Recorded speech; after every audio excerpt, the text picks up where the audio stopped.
Hello dear student, welcome to Excellent Study Centre educational channel. तो student, जैसा कि मैंने आपको कुछ दिन पहले बताया था क्लास 10 का सिलेबस को शुरू करना है, तो ऑलरेडी हम लोग कर चुके हैं। वनडे पढ़ाई हो चुका है और जिसमें हमने आपको बताया था सबसे पहले साइंस का मैंने रिव्यू दिया था और उसके बाद आपने मैथमेटिक्स भी पढ़ा था। तो थोड़ा सा ओवरव्यू मैं आपको दे दे रहा हूँ। संडे है, आप सेल्फ स्टडी कर सकते हैं घर पर बैठ के।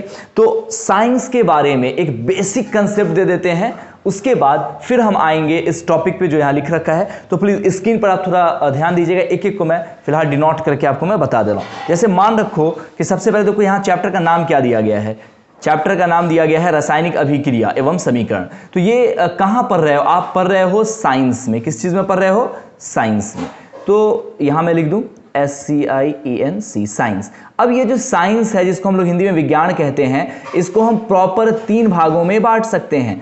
एक तो पहला आपको हो जाएगा फिजिक्स, और इसी तरह से दूसरा केमिस्ट्री, और थर्ड नंबर पर आपका आ जाएगा बायो।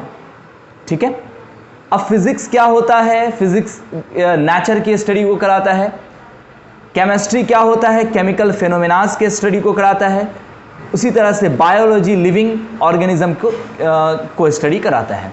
तो अभी जो हम लोग ये चैप्टर पढ़ने वाले हैं, रासायनिक अभिक्रिया एवं समीकरण, इसमें ये किस चीज का हो सकता है? देखिए, केमिकल फॉर्मेशन की चीजें आप पढ़ते हैं केमिस्ट्री में, तो ऑफ कोर्स केमिस्ट्री जो मैंने यहां लिखा है, केमिस्ट्री का ये पार्ट होगा रासायनिक अभिक्रिया एवं समीकरण। यानी अभी जो हम लोग पढ़ने वाले हैं साइंस का, साइंस के उस टॉपिक का नाम क्या होगा बेटा? रासायनिक अभिक्रिया एवं समीकरण। ये आपका फर्स्ट चैप्टर है। तो आइए सबसे पहले मैं आपको यह बताऊं कि रासायनिक अभिक्रिया और समीकरण होता क्या है। होता क्या है ये? तो फर्स्ट टाइम सबसे पहले जो फोकस है, हेडिंग आपका, उसको कवर करने की कोशिश कीजिए। रासायनिक अभिक्रिया, दैट मीन केमिकल रिएक्शन।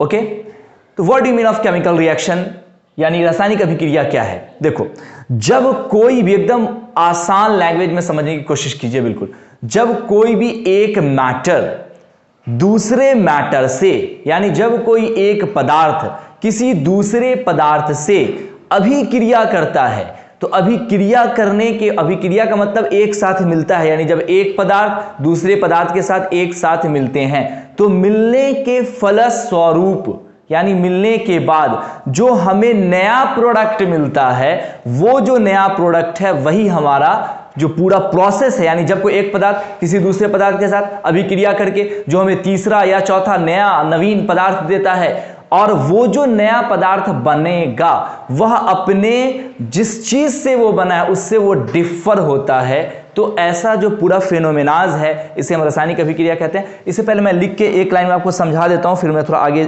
बढ़ूंगा। जैसे कि आप देख सकते हैं, देखो, जैसे मान रखते हैं कि A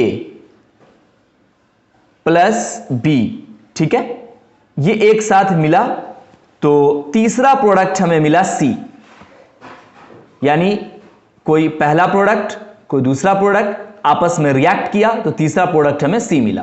अब ये जो पूरा फेनोमेनाज है ना, बस इसे ही हम रासायनिक अभिक्रिया कहेंगे। अब इसमें समझना यह है कि रासायनिक अभिक्रिया में A और B मिलकर जो C बना, इसमें C की जो गुण है, जो C की जो प्रॉपर्टीज हैं, ये प्रॉपर्टीज A और B से डिफर होगी, यानी मूल गुणों से भिन्न होंगे। जिस चीज से वो मिलके बने हैं, A से B से जो मिलके बने हैं, C जो है हूबहू A B की तरह नहीं होगा, उससे वो डिफरेंट होगा।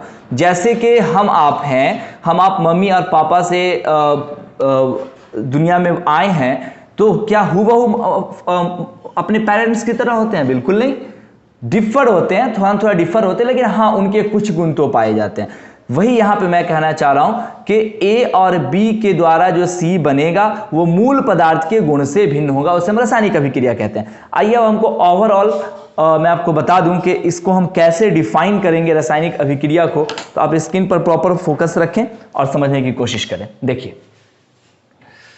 सबसे पहले, उससे पहले मैं थोड़ा सा आपको मैं ओवरव्यू ये दे दूं कि इस चैप्टर में ऐसे कौन कौन से टॉपिक्स है जिसको हम लोग पढ़ने वाले हैं। तो रासायनिक अभिक्रिया एवं समीकरण की प्रतिक्रिया, that mean chemical reaction equation. दूसरा, रासायनिक समीकरण का प्रकार, that mean type of chemical reaction. तीसरा, रासायनिक अभिक्रिया के प्रकार यानी टाइप ऑफ केमिकल इक्वेशन। ये सिर्फ और सिर्फ 3 टॉपिक आप पढ़ लीजिएगा और आपका बेड़ा पार यहां पे हो जाने वाला है।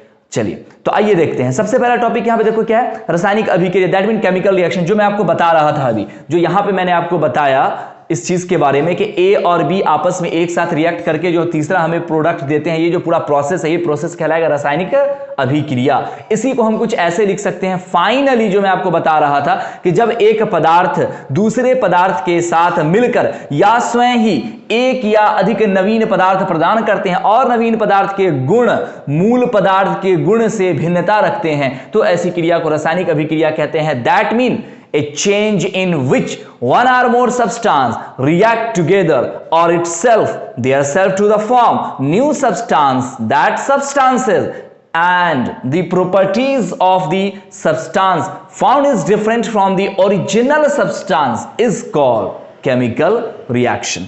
अब एक एक करके मैं आपको समझाऊंगा, स्क्रीन पर प्रॉपर करके फोकस रखिएगा।